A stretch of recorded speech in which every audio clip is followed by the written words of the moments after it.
بسم اللہ الرحمن الرحیم۔ شروع کرتا ہوں اللہ کے نام سے جو بڑا مہربان اور نہایت رحم والا ہے۔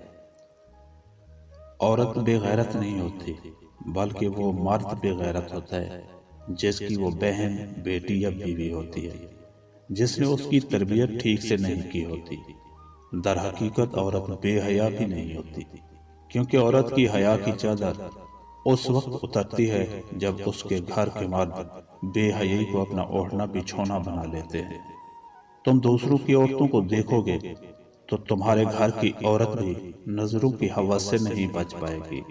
یقین کرو، جب تم کسی دوسرے کی عورت کو لے کر کسی ہوٹل کے کمرے کی سیڑھیاں چڑھ رہے ہوتے ہو، اس وقت تمہارے گھر کی عورت تمہاری عزت حیا کا گلا گھونٹتے ہوئے تمہارے گھر کی سیڑھیاں اتر رہی ہوتی ہے۔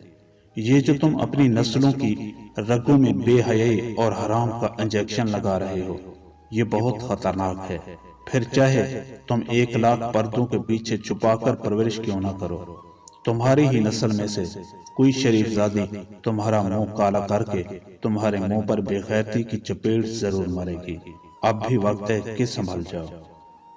اگر نصیب اچھے نہ ہوں تو پھر خوبصورتی کا کیا فائدہ؟ دلوں کے شہنشاہ اکثر فقیر ہوا کرتے ہیں۔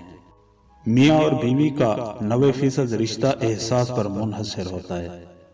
جس عورت کا شوہر احساس کرنے والا ہوتا ہے تو وہ عورت جنت جیسی زندگی گزارتی ہے۔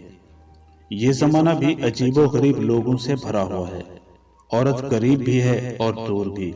کہیں مادرزاد برہنگی نظر آتی ہے، کہیں سر سے پیر تک ستر، کہیں عورت مرد کے بھیس میں دکھائی دیتی ہے اور کہیں مرد عورت کے بھیس میں۔